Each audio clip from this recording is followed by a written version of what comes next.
The house lights of the Cross Logistics warehouse floor buzzed white and cold at 8:14 in the morning when Daniel Cross walked out of his glass office onto the loading dock, phone in hand, jaw tight, and said 4 words that would haunt him for the rest of his life.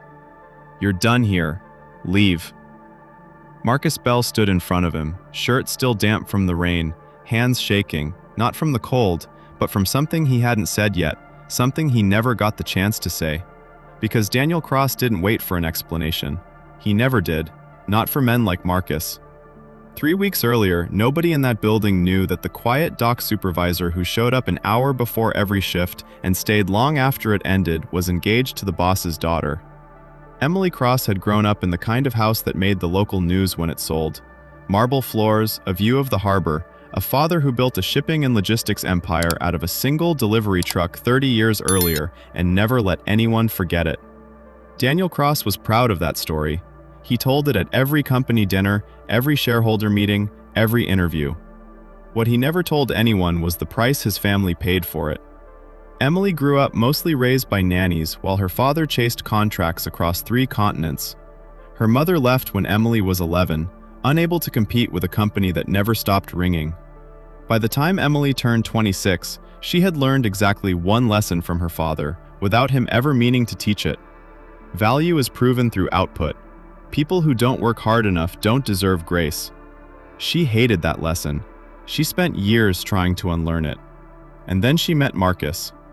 Marcus Bell had grown up 2 hours outside the city, in a house with a leaking roof and a mother who worked double shifts at a diner to keep the lights on.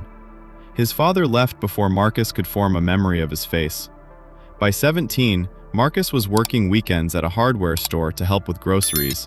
By 20, his mother's health began to fail, slowly, quietly, the kind of decline that doesn't announce itself with a diagnosis, but with 100 small mornings where she moved a little slower than the day before. Marcus dropped out of a 2-year trade program to work full-time.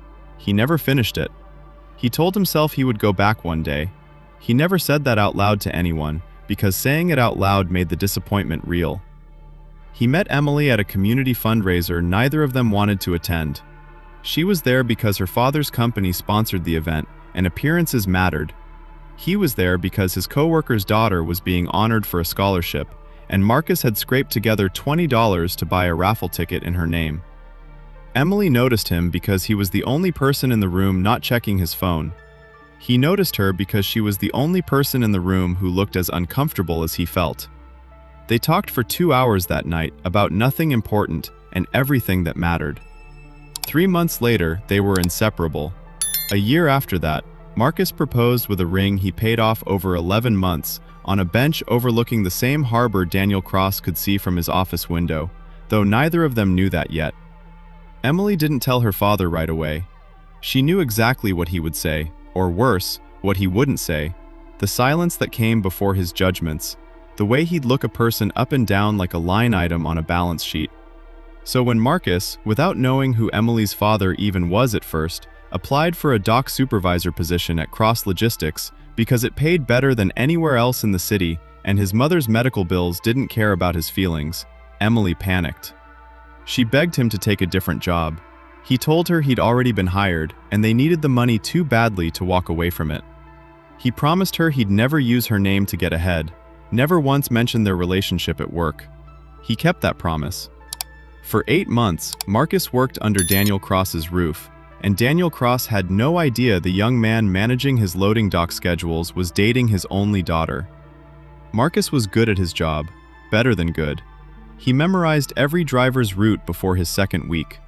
He caught a scheduling error that would have cost the company $40,000 in late penalties, and he fixed it quietly, without asking for credit, because that was who he was. His coworkers respected him. The drivers trusted him.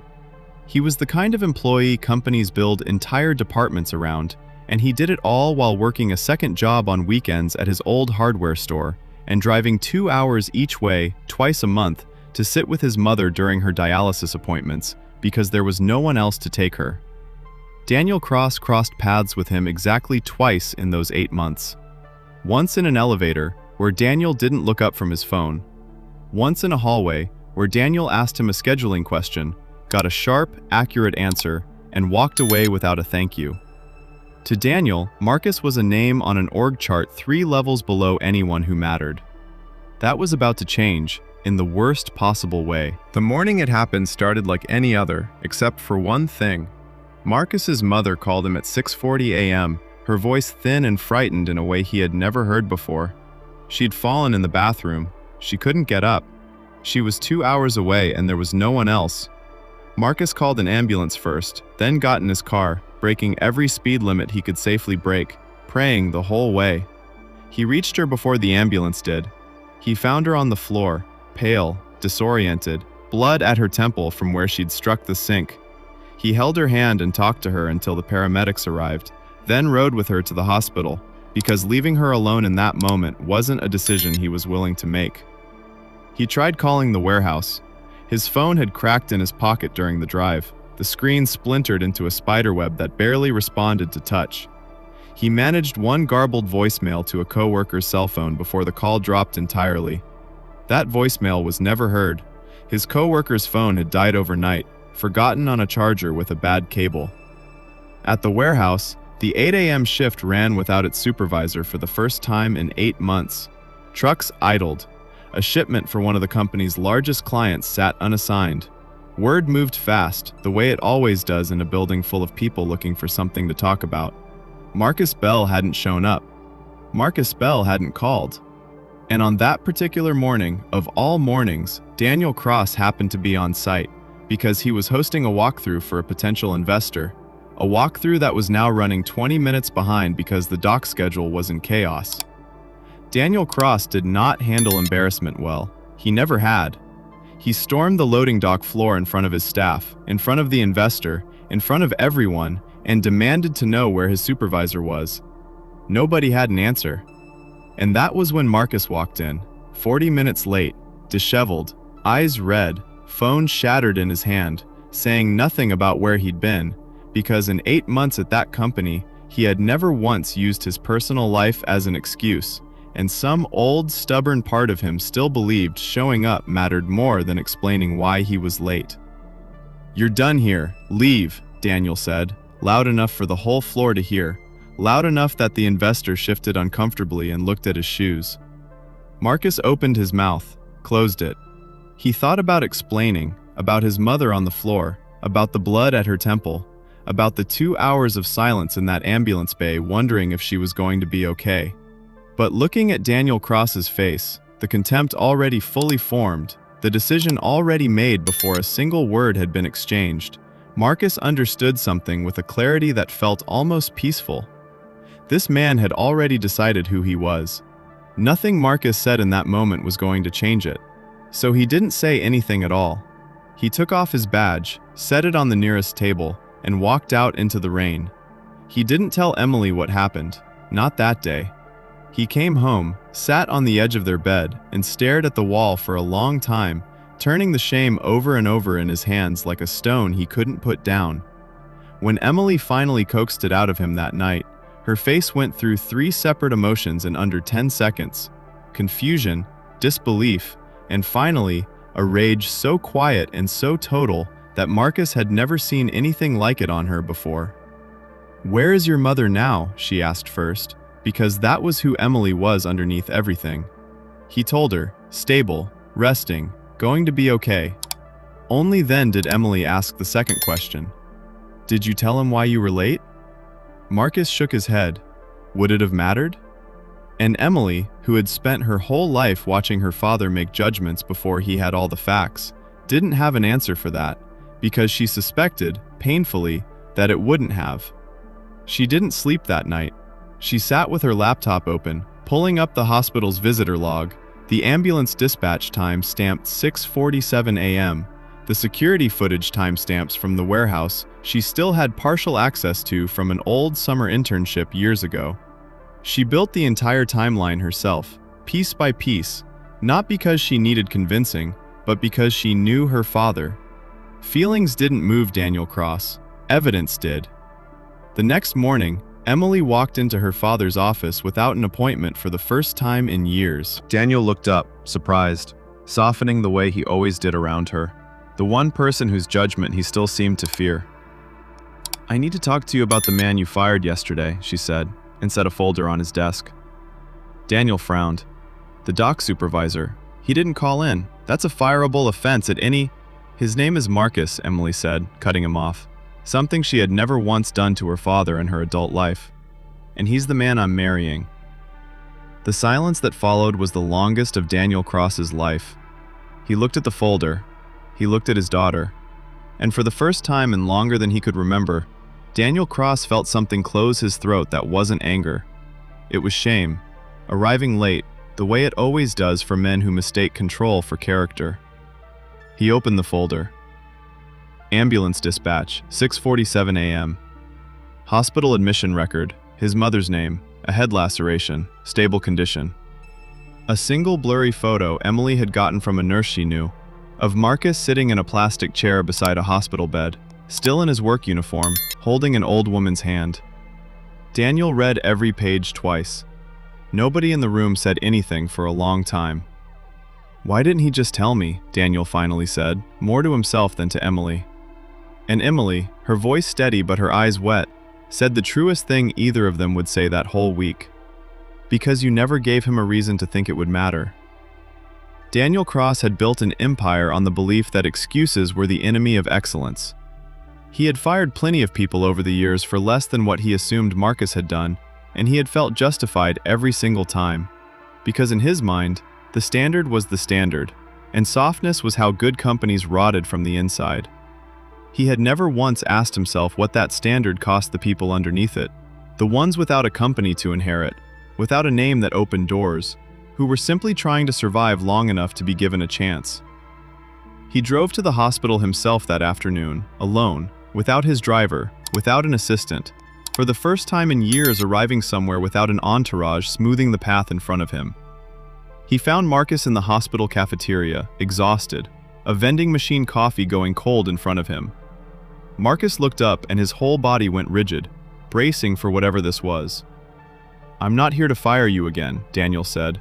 And for a man who had spent 30 years being feared in boardrooms, his voice had never sounded smaller.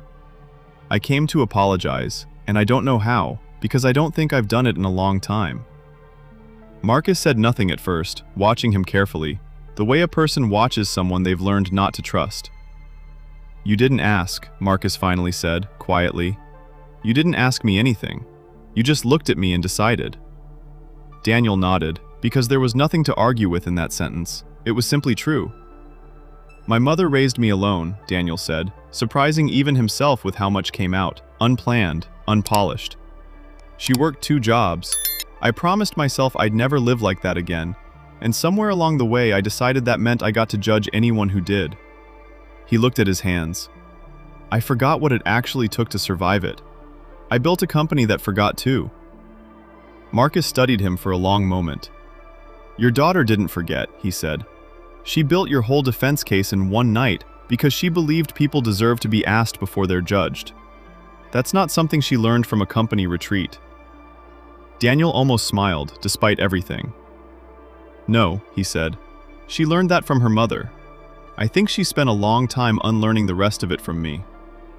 They talked for almost an hour in that cafeteria. 2 men who had every reason to hate each other finding, slowly, painfully, the beginning of something neither expected. Daniel didn't offer Marcus his job back that day, not because he didn't want to, but because he understood, for the first time, that some things a man has to be asked for properly, not handed back like a consolation prize. He returned to the warehouse the following Monday and called every employee on that shift into the break room, the same room where the firing had happened in front of everyone. He stood in front of them and did something none of them had ever seen him do. He apologized, publicly, by name, for judging a man without asking him a single question.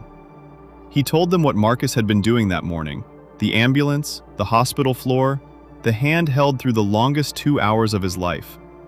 He told them that the standard he'd built his company on had a blind spot the size of his own privilege, and he intended to fix it, starting with a new policy that required any disciplinary action to include a direct conversation first, no exceptions, not even for him. Then he asked Marcus, in front of everyone, if he would come back. Not to the same position, but to a newly created role overseeing operations across 3 facilities. A job that came with the kind of security that meant Marcus's mother would never again have to choose between a doctor's visit and rent. Marcus looked at Emily, standing quietly by the door, who gave him the smallest nod, the kind reserved for people who already know each other's answers before they're spoken. "I'll come back," Marcus said, "but only if this is real. Not because I'm marrying your daughter, because I earned it before you even knew her name." Daniel nodded, and for the first time in that building, in front of everyone, he shook the hand of a man he had wronged and meant every word of what came with it. "You earned it a long time before I noticed," Daniel said. "That's on me, not you." 6 months later, at a small wedding overlooking the same harbor where Marcus had once saved 11 months to buy a ring, Daniel Cross stood beside his daughter, not as the man who ran an empire, but simply as her father, and gave a toast that had nothing to do with output or excellence or standards. He talked about a young man who showed up to work an hour early for 8 months without once asking for credit, who held his mother's hand through the worst morning of her life without a single word of complaint, and who taught a stubborn old man that character isn't proven by explanations. It's proven by what a person does when nobody's watching. And what a person deserves is the simple decency of being asked. There's a version of this story where Daniel Cross never finds out the truth, where his pride wins, where Marcus walks away quietly and never looks back, and honestly, that would have been the easier ending for everyone involved. But real change rarely comes easy, and it almost never comes without someone brave enough to hold up a mirror. Emily held up that mirror for her father, not out of anger, but out of love for 2 people she refused to let lose each other over one man's blind spot. And Daniel, to his credit, was finally humble enough to look. If this story moved you, if it reminded you that everyone carries something you can't see from the outside, that the person running late might be holding someone's hand through the hardest morning of their life, then you already understand exactly what this channel is about.